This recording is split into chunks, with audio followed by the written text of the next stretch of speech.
सबसे पहले तो आप सभी का बहुत बहुत स्वागत है हमारे न्यू वीडियो में। मैं आपका मेंटर अविनाश कुमार आज आप सभी प्यारे क्लास 12 फिजिक्स के स्टूडेंट के लिए वेरी इंपॉर्टेंट क्वेश्चन लेके आ गया हूँ। ध्यान रखिएगा, आज के वीडियो में जो जो क्वेश्चन मैंने पिकअप किया वो सभी 1 मार्क्स वाले क्वेश्चन है।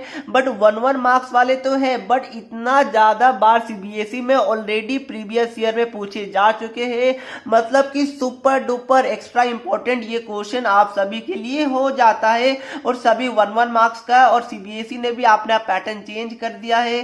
जो स्टार्टिंग के 10 क्वेश्चन रहेंगे वो वेरी इंपॉर्टेंट 1 मार्क्स वाले रहने वाले, 1 मार्क्स वाले रहने वाले हैं। बाकी वेरी इंपॉर्टेंट तो मैं आपको प्रोवाइड कर रहा हूं। देखिए, पूरा हम लोग कंप्लीट सॉल्यूशन भी डिस्कस करते हैं, तो आपको टेंशन लेने की जरूरत बिल्कुल भी नहीं है। और हाँ, जो जो क्वेश्चन मैंने पिकअप किया स्ट्रिक्टली एज पर दी सीबीएसई रेड्यूस सिलेबस के अनुसार होने वाला है। तो चलिए फ्रेंड, सीधा हम लोग चलते हैं क्वेश्चन नंबर 1 की तरफ। उससे पहले बताना चाहता हूं कि दोस्तों, अगर आप एमएसटी सीईटी एग्जाम 2022 को टारगेट कर रहे हैं, उसकी प्रिपरेशन कर रहे हैं, तो ये बहुत ज़्यादा इंपॉर्टेंट है आप सभी प्यारे बच्चों के लिए कि आप लोग एकदम स्टार्टिंग से एक प्रॉपर गाइडेंस के अंदर चले। तो यहाँ पर अनअकैडमी प्रेजेंट करता है आप सभी के लिए comprehensive batch for MST CET 2022 student, जो बैच 25 जनवरी से कंप्लीटली फ्रेश तरीके से स्टार्ट किया जा रहा है, जहां पर अनअकैडमी के टॉप एजुकेटर बिल्कुल बेसिक से एडवांस तक आपको टीच करेंगे और आपकी प्रिपरेशन लेवल बहुत ज़्यादा स्ट्रॉन्ग कर देंगे। ध्यान रखिएगा, ये फिजिक्स, केमिस्ट्री, मैथ्स, बायो सभी बच्चे के लिए अवेलेबल है। मैं बार बार आपको यही बोलूँगा कि एक स्टार्टिंग से प्रॉपर गाइडेंस लेना बहुत ज़्यादा इंपॉर्टेंट होता है, इसलिए आप लोग अभी से ही ये बैच में इनरोल कर जाइए।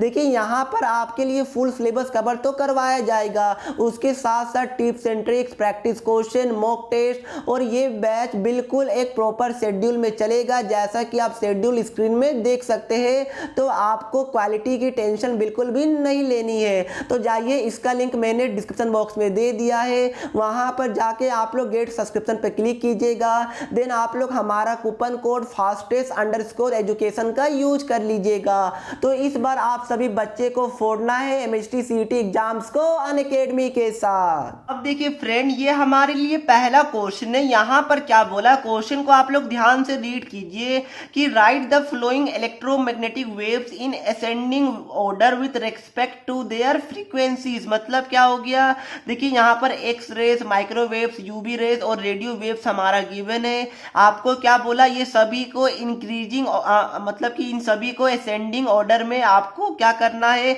यहाँ पर अरेंज करना है with respect to their frequencies. ठीक है, मतलब कि आपको बढ़ता हुआ फ्रीक्वेंसीज में इसको अरेंज करना है। अब देखिए, मैंने आपको बहुत सारे वीडियो में एक कोड आपको बताया हुआ है, वो कोड होता है कोकजू बीमर। ठीक है, ध्यान रखिएगा, मैं वापस रिपीट करूंगा, कोकजू बीमर, कोकजू बीमर ये आपका कोड होता है। डेफिनेटली आप लोग इसको लर्न कर सकते हैं। देखिए, जहां पर सीओ कॉस्मिक रेज है, जो अभी आपके सिलेबस में नहीं है, इसको आप लोग मत मतलब कि ध्यान में रखिए।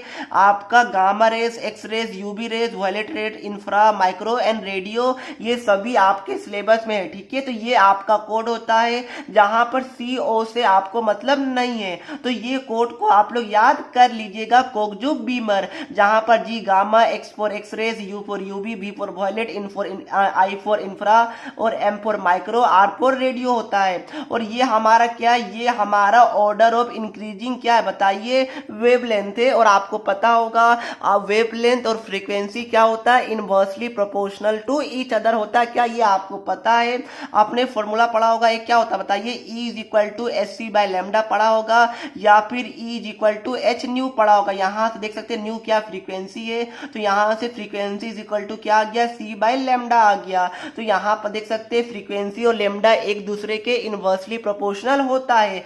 तो इस डायरेक्शन में अगर हमारा वेवलेंथ बढ़ेगा, तो इस डायरेक्शन में क्या होगा, हमारा फ्रीक्वेंसी इंक्रीज करेगा, ये आपको पता होना चाहिए। अब देखिए, यहाँ पर एक्स रेज गिवन है, तो जो जो गिवन है उसको गोल कीजिए। तो ये हमारा एक्स रेज है, इसको मैंने गोल कर दिया। देन माइक्रोवेव है, मतलब ये वाला, इसको आप लोग गोल कर दीजिए। देन यूवी रेज, मतलब कि ये वाला, इसको भी आप लोग गोल कर दीजिए। देन आपका क्या रेडियो वेव मतलब ये वाला, इसको भी आप लोग गोल कर दीजिए। अब आपको क्या बोला है, इंक्रीजिंग ऑर्डर या फिर असेंडिंग ऑर्डर में आपको अरेंज करने के लिए बोला गया है। तो मुझे बताइए कि सबसे कम फ्रीक्वेंसी किसका होगा, ये रेडियो वेव्स का होगा, ऑब्वियस सी बात है। तो देखिए सबसे कम क्या हो जाएगा, रेडियो वेव्स का हो जाएगा। देन आपका किसका होगा, माइक्रोवेव का हो जाएगा। देन आपका यूवी का, और देन आपका क्या हो जाएगा, एक्सरेज का सबसे ज्यादा क्या होता है, फ्रीक्वेंसी होता है। अगर वेवलेंथ पूछा जाता तो इसका ऑपोजिट हो जाता। तो क्या सभी बच्चे को पहला वाला क्वेश्चन समझ में आ गया? देखिए क्वेश्चन तो एक ही था, बट उसके अंदर मैंने आपको ट्रिक भी बता दिया, वेवलेंथ भी बता दिया, आपको कोड भी बता दिया, आपको फ्रीक्वेंसी भी बता दिया, ताकि इससे रिलेटेड कुछ और भी क्वेश्चन आए। हो सकता है कि आपका माइक्रोवेव की जगह आपका वॉयलेट रेस रहे, तो उस केस में क्या आप लोग कंफ्यूज हो जाएगा? बिल्कुल नहीं, मैंने तो आपको कोड बता ही दिया। ठीक है, तो क्या पहला वाला क्वेश्चन समझ में आ गया? किसी को भी थोड़ा सा भी डाउट हुआ? मेरे हिसाब से नहीं होना चाहिए। अब देखिए सेकेंड वाला क्वेश्चन भी काफी ज्यादा अच्छा है, और जो कि प्रीवियस ईयर में पूछा जा चुका है। थोड़ा सा ग्राफ रिलेटेड है, डी ब्रोगली वेवलेंथ मतलब कि डुअल नेचर वाले चैप्टर से है। देखिए मैंने थोड़ा सा ये वाला क्वेश्चन मॉडर्न फिजिक्स से उठाया, ध्यान रखिएगा। यहाँ पर क्या बोला गया कि so graphically the variation of de Broglie wavelength lambda with the potential V through which an electron is accelerated from the rest. मतलब क्या हो गया, देखिए आपको ग्राफ एक बनाने के लिए बोला गया, किसके किसके बीच में बताइए, आपको ग्राफ प्लॉट करने के लिए बोला गया लैम्डा और हमारा पोटेंशियल के बीच में। तो क्या आप लोग ग्राफ को प्लॉट कर पाएगा? आप लोग ग्राफ को प्लॉट तभी कर पाएगा जब आपको फॉर्मूला पता होगा। फॉर्मूला किसका, देखिए यहाँ पर डी ब्रोगली वेवलेंथ का आपको फॉर्मूला पता होगा। ये हमारा क्या होता है बताइए, डी ब्रोगली वेवलेंथ हमारा एच जो कि प्लैंक कांस्टेंट है 6 इंटू हमारा कुछ भी, देखिए सभी बुक में अलग अलग रहता है, तो 6 इंटू 2 के आसपास आप लोग मान सकते हैं, इंटू 10⁻⁻34 होता है। ये आपका एच मतलब प्लैंक कांस्टेंट का वैल्यू, फिलहाल अभी हमें इससे मतलब नहीं है। और ये आपके क्वेश्चन पेपर के पहले पेज में भी वैल्यू गिवन रहेगा, तो आपको ज्यादा सोचना नहीं है। अब देखिए यहाँ पर क्या होगा, और डिवाइड में क्या होता है, हमारा मोमेंटम होता है, ध्यान रखिएगा मोमेंटम होता है। अगर ये हमारा किसके लिए पूछा गया, ये हमारा इलेक्ट्रॉन के लिए पूछा गया। ठीक है, तो क्या हम लोग आपको देखिए, आपको de Broglie wavelength due to an electron का फॉर्मूला पता होना चाहिए। डायरेक्ट फॉर्मूला क्या होता है मैं आपको बताता हूं।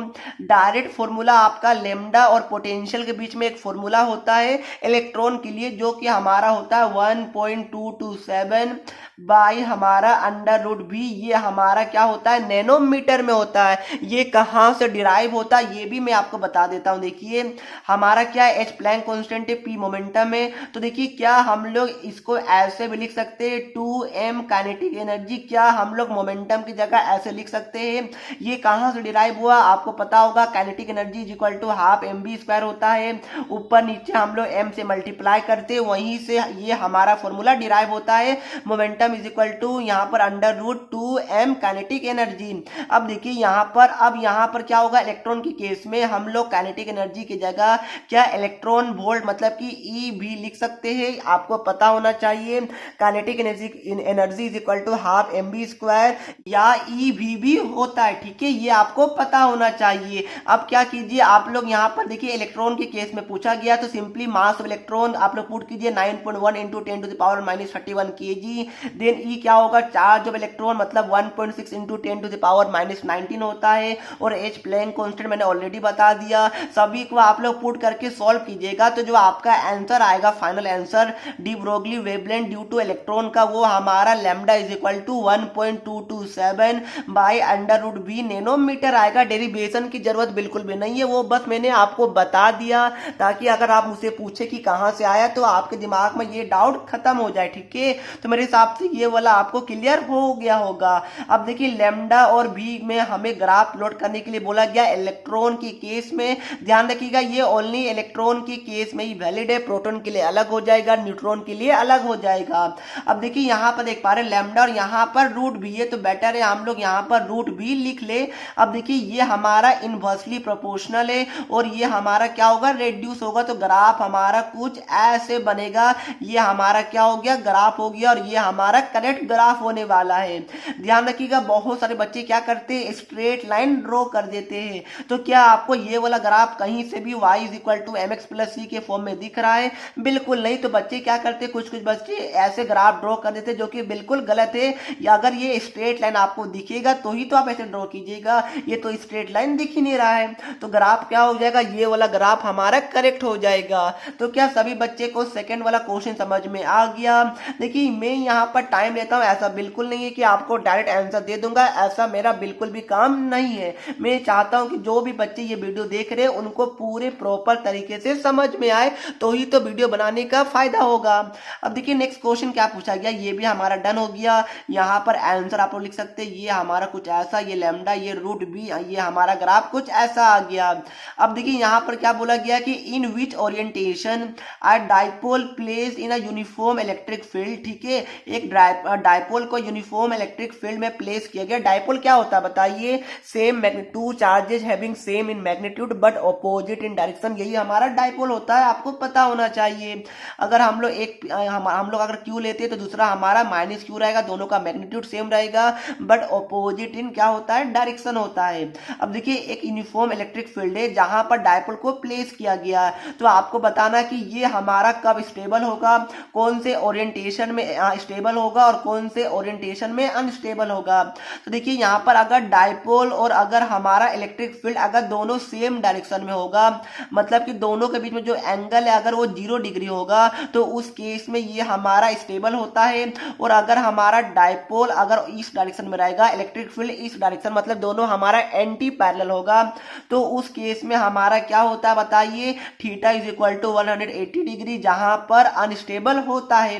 तो ये कंडीशन है, आपको याद रखना चाहिए। स्टेबल के केस में थीटा 0 डिग्री और अनस्टेबल के केस में जो हमारा थीटा होता है वो 180 डिग्री होता है, और वही हमारा क्या हो जाएगा, इस वाले क्वेश्चन का आंसर हो जाएगा। क्या सभी बच्चे को समझ में आ गया? Very good. अब देखिए फ्रेंड, ये हमारे लिए फोर्थ क्वेश्चन है और यहाँ पर मैंने आपको ऑप्शन भी प्रोवाइड किया क्योंकि ये उस टाइप का क्वेश्चन है। देखिए इस टाइप का क्वेश्चन केस स्टडी बेस में आपसे पूछा जा सकता है, बट इसमें आपको कॉन्सेप्ट कुछ लगेगा, वही मुझे आपको बताना है, इसलिए मैंने ये क्वेश्चन को पिकअप किया है। देखिए यूजुअली सभी बच्चे को पता होगा, यहाँ पर क्या बोला बताइए, the electric flux through the surface. ठीक है, यहाँ पर 4 आपका फिगर गिवन है जैसा कि देख पा रहे हैं, और सभी फिगर के अंदर प्लस क्यू चार्ज को कहीं पर सेंटर में, कहीं पर साइड में, कहीं पर नीचे, कहीं पर बीच में, मतलब कि आपका 4 फिगर है और चारों फिगर के अंदर प्लस क्यू चार्ज को रखा गया। देखिए सभी का मैग्नीट्यूड सेम है जैसा कि आप यहाँ पर देख पा रहे हैं, स्मॉल क्यू सभी हमारा पॉजिटिव है। अब देखिए यहाँ पर क्या बोला है कि इलेक्ट्रिक फ्लक्स किस में मतलब कि फोर्थ वाले फिगर में ज्यादा होगा, थर्ड वाले में कम होगा, सेकंड वाले में in figure 2 is same as figure 3, मतलब कि 2 और 3 में सेम होगा, और हमारा but is smaller than figure 4 या फिर सब में सेम होगा। देखिए आपने पढ़ा होगा, क्या पढ़ा है, गॉस लॉ। ठीक है, उसमें वो क्या बताता है कि कोई भी अगर क्लोज सरफेस हो तो उससे जो हमारा इलेक्ट्रिक फ्लक्स जो हमारा फाई बाहर आता है वो हमारा क्या होता है, जो क्यू या मतलब इनसाइड या फिर इनक्लोज बाई एप्सिलॉन नॉट। ठीक है, तो अगर मैं इससे पूछूं कि बताइए इससे कितना इलेक्ट्रिक फ्लक्स बाहर आएगा, तो क्या बोलेगा, क्यू बाई एप्सिलॉन नॉट। यहां से भी क्यू बाई एप्सिलॉन नॉट हो गया, यहां से भी क्यू बाई एप्सिलॉन नॉट हो गया, यहां से भी क्या हो गया, क्यू बाई एप्सिलॉन नॉट हो गया, अकॉर्डिंग टू गॉस लॉ, क्योंकि सभी जो हमारा फिगर है, सभी जो सरफेस है वो हमारा क्या है, इनक्लोज्ड है। ठीक है, क्लोज्ड है, तो ये बात को ध्यान रखिएगा। तो क्या हो जाएगा, सभी से हमारा इलेक्ट्रिक फ्लक्स बिल्कुल सेम टू सेम निकलने वाला है, तो ऑप्शन नंबर डी हो जाएगा। देखिए छोटा सा कॉन्सेप्ट है, आपको दिमाग में रखना चाहिए। अब देखिए ये तो हमारा नॉर्मल सा कॉन्सेप्ट था, मैं आपको एक दो अलग से बताता हूं। देखिए अगर आपका क्वेश्चन और इस टाइप का क्वेश्चन 1 मार्क्स में पूछा जाने की चांसेस बहुत ज्यादा हाई होती है। अब यहाँ पर सपोज कीजिए कि आपका प्लस क्यू चार्ज है, यहाँ पर सपोज कीजिए कि -2 क्यू चार्ज है, और यहाँ पर सपोज कीजिए आपका प्लस, यहाँ पर कितना हो गया, सपोज कीजिए कि यहाँ पर आपका +3 क्यू चार्ज है, यहाँ पर रखा गया। आपसे क्या पूछा गया है कि इलेक्ट्रिक फ्लक्स क्या होगा, इस वाले पूरे आप देख पा रहे हैं इसका पूरा इलेक्ट्रिक फ्लक्स क्या होगा, यह आपसे पूछा गया है। तो ध्यान रखिएगा, गॉस लॉ हमसे क्या बोलता है कि कोई भी क्लोज सरफेस के अंदर जितना चार्ज होता है बस हम लोग उसी को काउंट करते हैं। तो देखिए ये वाला हमारा क्लोज सरफेस के बाहर है, तो इसको हम लोग काउंट करेंगे क्या, बिल्कुल नहीं, इसको हम लोग काउंट नहीं करेंगे। तो हमारा फॉर्मूला क्या होता है, Q inside by epsilon not. Q inside क्या हो जाएगा, विथ आपको साइन लेना है, तो ये हमारा क्यू हो गया -2 क्यू बाय एप्सिलॉन नॉट, मतलब क्या हो गया, -q बाय एप्सिलॉन नॉट, ये हमारा आंसर हो गया। तो देखिए मैंने ये भी बता दिया, फिलहाल मैंने ये क्वेश्चन पिकअप किया नहीं था, बट मैंने आपको ये ये भी बता दिया और यही वाले कॉन्सेप्ट में मैंने नीचे वाला क्वेश्चन आपको दिया है। तो इसका आंसर क्या करना है आपको मुझे कमेंट करके बता देना। यहाँ पर देख पा रहे हैं ये हमारा +2 क्यू चार्ज है, ये हमारा -q चार्ज है, ये हमारा +3 क्यू चार्ज है। आपसे क्या बोला गया है कि इलेक्ट्रिक फ्लक्स ये पूरे सरफेस से कितना निकलेगा ये आपको फाइंड आउट करना है। तो ये आपके लिए होमवर्क है, इसका आंसर आप लोग मुझे कमेंट करके बता दीजिएगा। बाकी कॉन्सेप्ट तो मैंने बता ही दिया, काफी सिंपल है। आपको क्या करना है कमेंट कर देना इसका आंसर और मुझे बता देना है कि आपका आंसर क्या आया। तो चलिए फ्रेंड ये वीडियो को हम लोग यहीं पर समाप्त करते हैं। और प्लीज फ्रेंड वीडियो अच्छी लगी तो वीडियो को लाइक कर दीजिएगा और चैनल पे नए आए तो सब्सक्राइब करना बिल्कुल भी नहीं भूलिएगा। तो मिलते हैं नेक्स्ट वीडियो में, तब तक के लिए पढ़ते रहिए। जय हिंद, जय भारत।